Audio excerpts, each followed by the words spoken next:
I just want to share with you, because typically when I come in once or twice a month, and I typically go out, reach out to their caseworkers, therapists, and say, what are you guys talking about? What are you talking about this month? What are you talking about this today?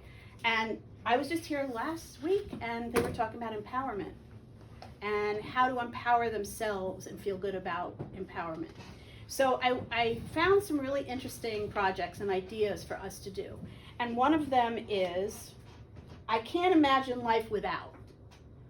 I can't imagine life without. And we talked about some words, and they wrote down their own personal words. The words that come out of it is unbelievable. And I didn't even give them an example of this tree, but this sort of came out from her.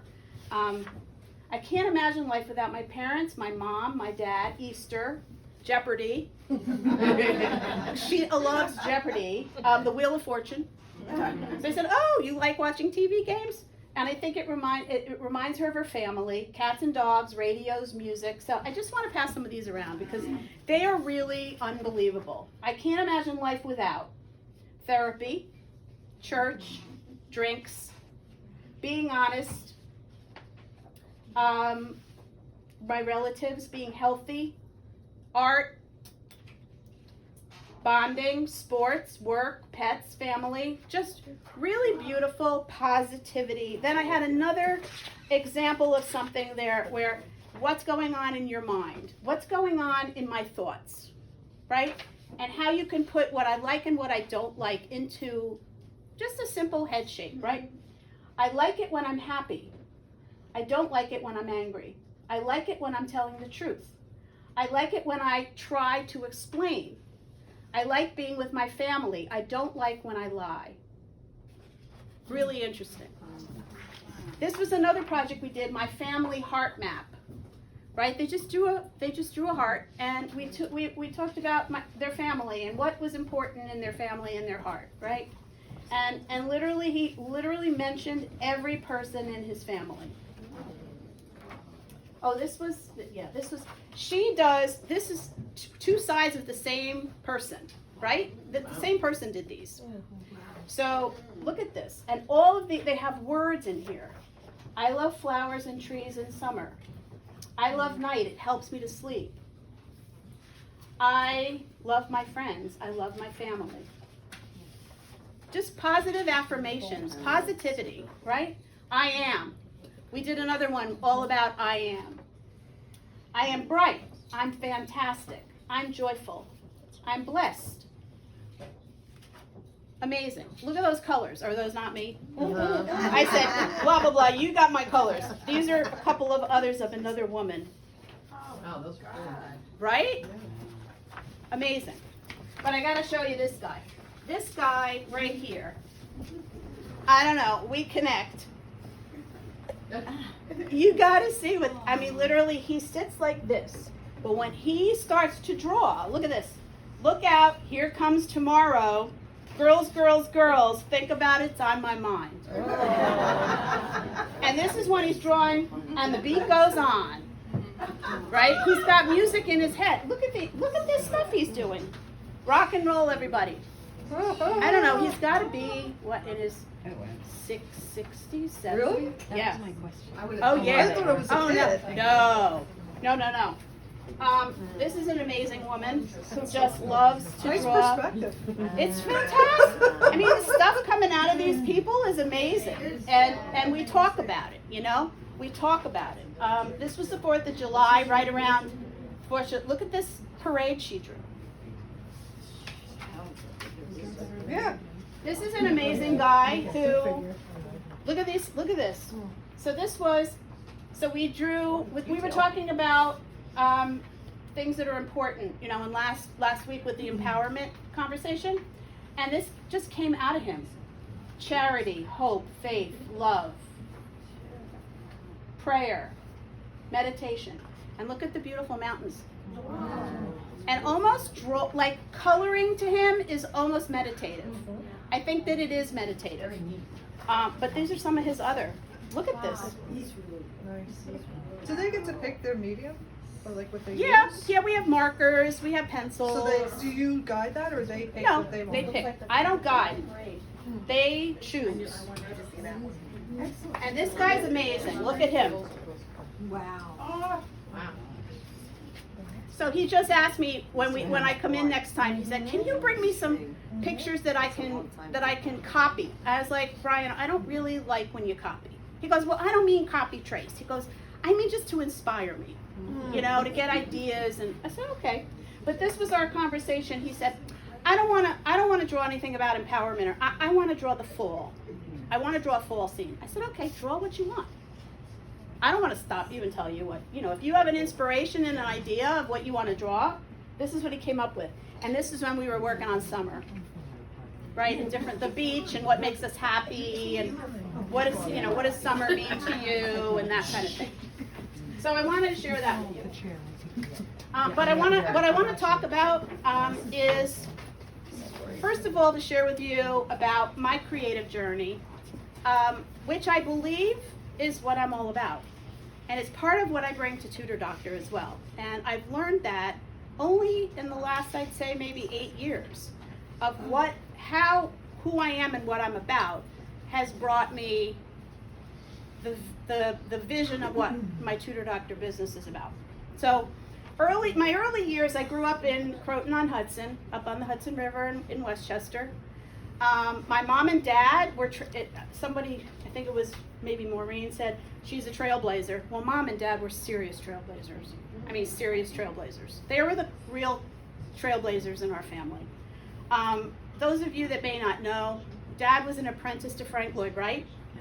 He helped build Taliesin West in Arizona. He's published in some of the books. He's up on the roof building the roof structures. That's what he loves, was roof structures. Mom was the first person in her family, let alone woman, to go to college, let alone put herself through NYU grad school. And her master's was in early childhood development. What else? We got the creativity, we got the kids. I didn't realize this when it all came together in Tutor Doctor land. So Mom and Dad met later in life.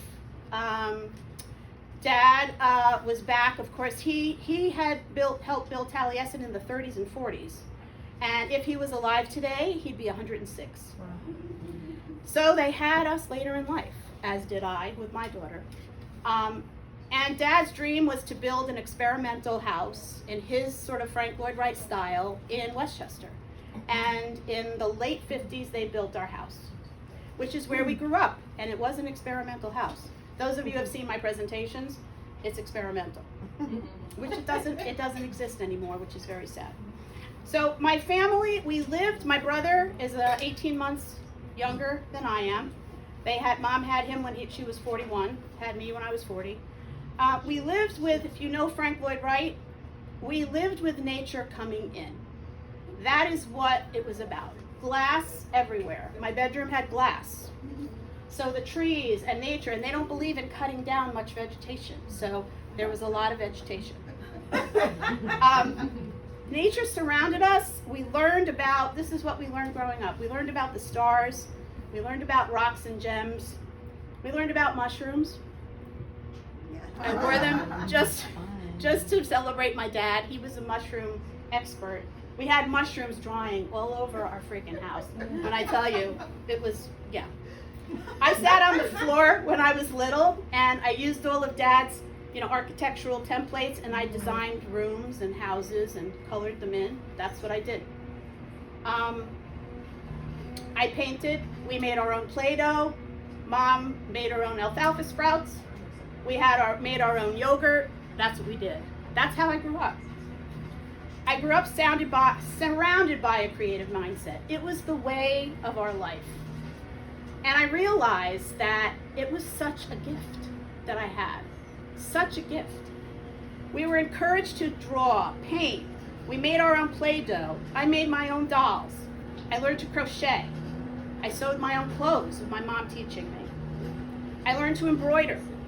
We were open, and we were allowed to express ourselves creatively and emotionally. Mom put me in therapy when I was 7. Therapy was a way of life. She noticed that she thought I was unhappy.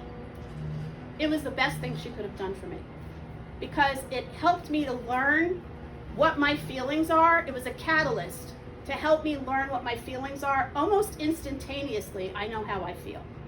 And that is so important for us. So therapy is a way of life. Looking back now, I see what a gift my brother and I were given because of the way we lived and we grew up. So what is a creative mindset? First of all, what is a mindset? A mindset is a set of attitudes held by somebody, right? So creative mindset, living with a mindset that allows you to think, feel, and express yourself creatively all the time. That's how we grew up. I never realized all of this until now.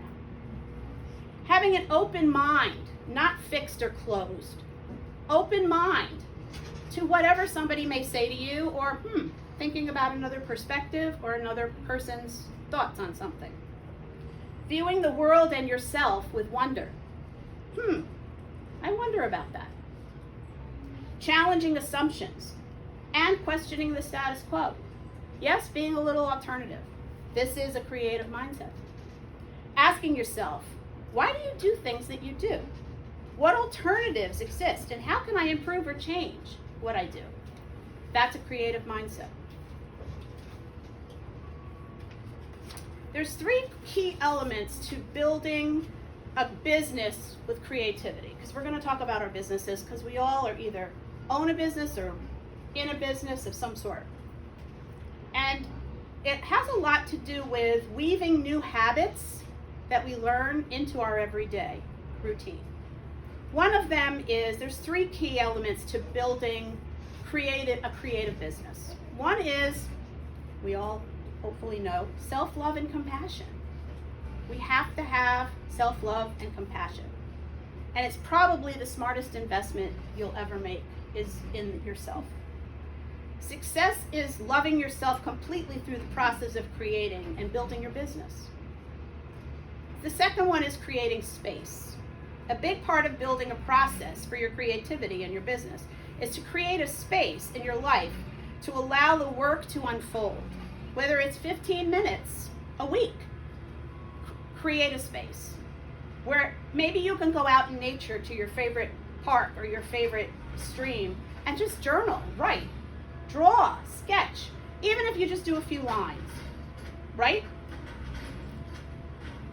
The third thing is learn about calm energy of a word I just learned about, which is Kaizen, K-A-I-Z-E-N, really interesting. It's a Japanese word that means improvement, changes for the better. The Kaizen approach of taking small steps for a continuous improvement over time becomes a way of life. So it's not like you have to dive in and jump and do something all at once, because are you going to really follow through and do it? Probably not. But if you take little teeny tiny steps toward that, it's a really great philosophy, and it becomes a framework from which you can live as you develop it. So I found this really interesting story. Many of you, if you're into art, do you know Salvador Dali? Okay. He's pretty out there, right? In many ways. Pretty out there, and a surrealist. Talk about having a creative mind. Many times, I believe sometimes things are drug-induced. Sometimes things are induced by whatever mental health thing you have going on. And some of those people are unbelievably creative, right? So I found this really interesting story of lessons that you can learn from Salvador Dali on harnessing your creativity. Lesson 1, no limits. Explore your subconscious mind. Explore all of your mind, your conscious and your subconscious. Dreams, fantasies, and just go with them. You might come up with the best idea you've ever had. Lesson 2, experiment often. Try to be curious about different creative outlets. Celebrate your multi-passionate nature. Try different creative mediums. Don't just stick with drawing. Go outside of the box.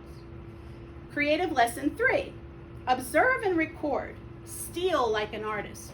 Have an open mind. Observe what comes in and goes out around you. Take notes and express your observations through your channel.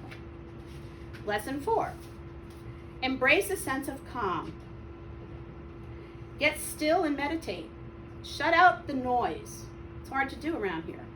And get still with yourself. Lesson 5. Set lofty goals. Have goals, but let go of perfectionism.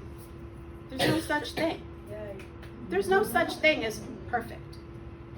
Forget about perfection. Creativity is about exploring. Lesson 6. Find inspiration within yourself. Be yourself. Express creativity how only you can. And those are the really inspirational messages from Salvador Dali that I think are inspirational to us all. So I found this really interesting, specific to creativity and anxiety that could be accomplished when you're trying to create something great. Sometimes you get anxious, right? So this is a really interesting thought. If you've always wanted to be an artist, for example, you will not achieve your goal if you walk away from your easel out of fear or a creative block and then spend the night scrolling Instagram or watching TV. Small actions, say just painting 3 lines, 3 blocks of color, 3 strokes, literally stimulate something in your mind, right? And it helps you to de-stress, and your alarms die down, and it literally does something in your cortex, and your creative juices can start to flow. Just a little tiny step. Small actions, right? So relating to our business, small actions, brainstorming ideas for a new business venture, giving yourself the time to walk in nature and get inspired, giving yourself grace and space to believe in your ideas will get those ideas flowing. Just start with a few words or just a few brush strokes. That's my message.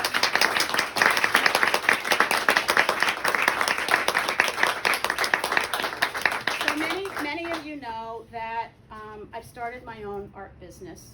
I sold art out. I went to college for art, painting and drawing. I've always done art.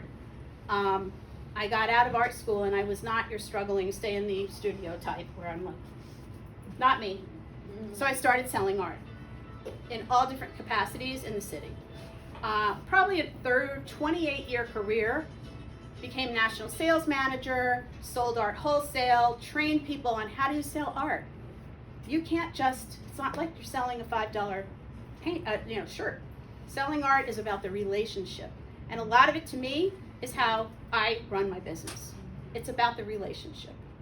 And those are the relationships to me that have been important. Because when somebody is in a gallery and they see a painting, and you say, wow. It happened to me the other day. I was in Lambertsville. I found this gallery. Oh my God. And it doesn't happen to me often because I'm very selective with art that I like. I found this artist in Lambertsville and I was like, oh my God. And he was using metallic paint and I was like, I have to get in touch with this artist. When you find somebody like that and you fall in love with a piece, you go home at night and you're laying there in bed, you think about it, right? I know I do. Or maybe it's a dress, or maybe it's a piece of furniture, something, right? You think about it, you should have that. And that's how I sell art. And that's about the relationship and connecting emotionally to the person you're selling to. It's similar to our kids, if you think about it. You know, there's so much more going on than just academics. And academics is almost a symptom of other things that are going on. So we need to get to the heart of our kids, of what's going on. And many times I sit with the kids, I don't even talk about school. I had a very, some of you know, I'm not going to say who she is, her son, very challenging. In 12 years I've done this, one of the most challenging kids. By the time I walked, he was literally throwing things at the window, screaming at me that he doesn't need tutoring. By the time I walked out of there, he goes to his mom, I like that woman. But you know what? I had to think about what tutor would be best for him.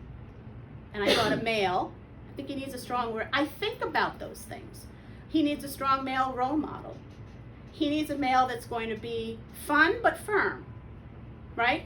And he loves his tutor. Thank goodness. But that's what it's about. Much like therapy, right? Yeah, it is. The fit is so important.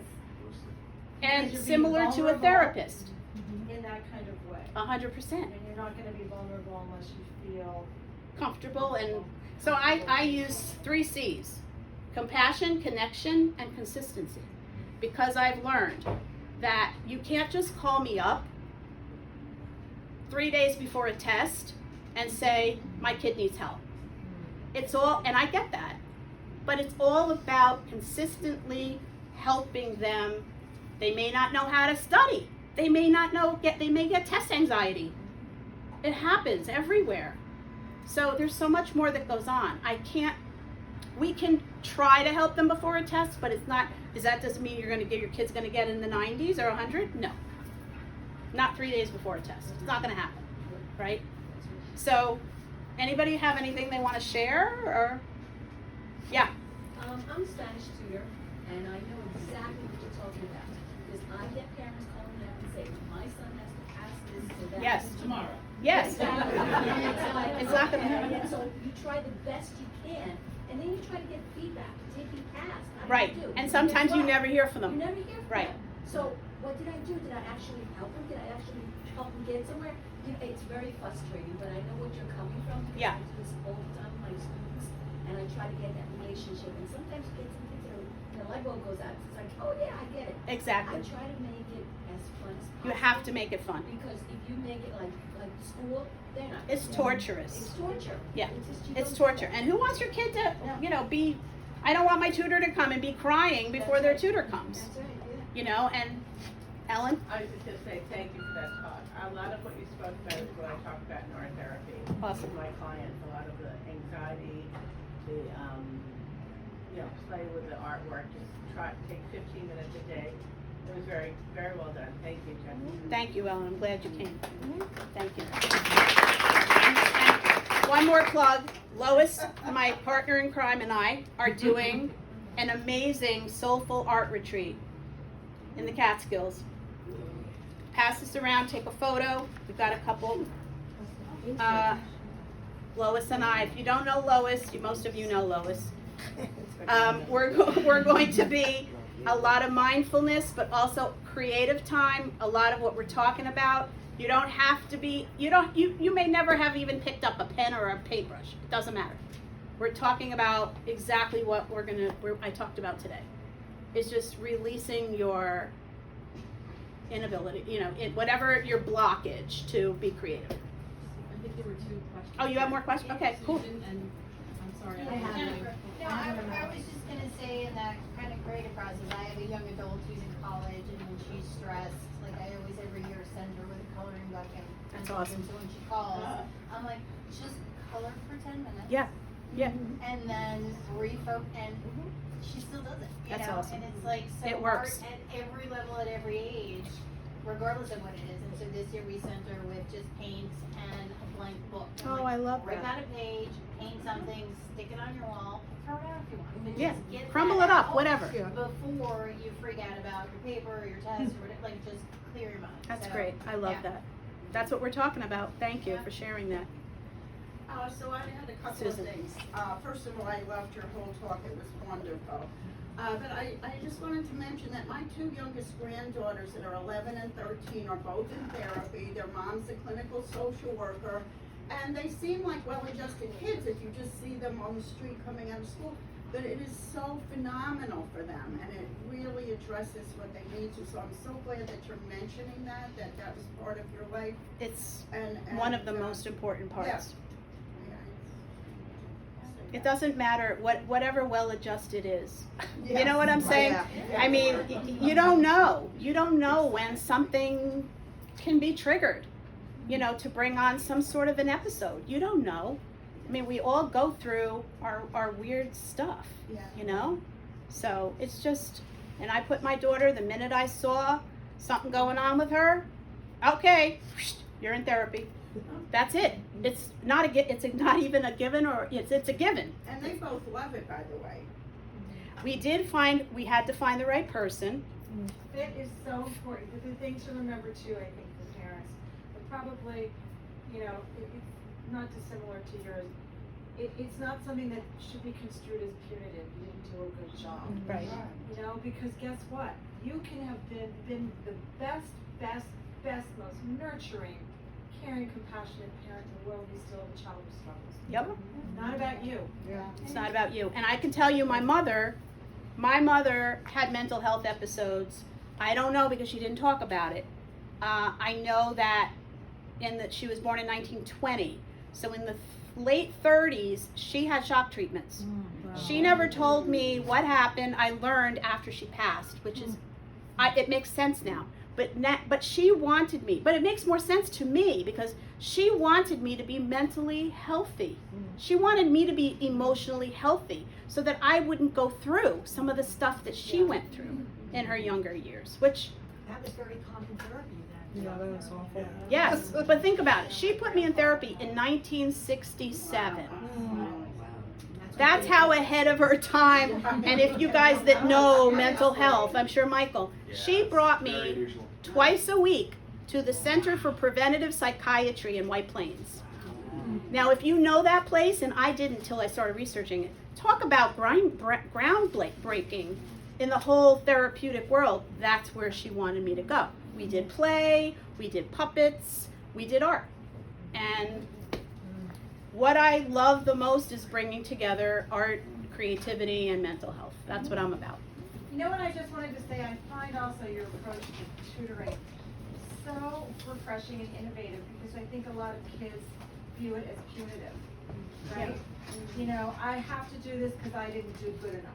As Right. opposed to you're trying to tap into something in them that will enable them to succeed as opposed to being something you did wrong. And build their confidence. And that will make them actually be more interested in trying.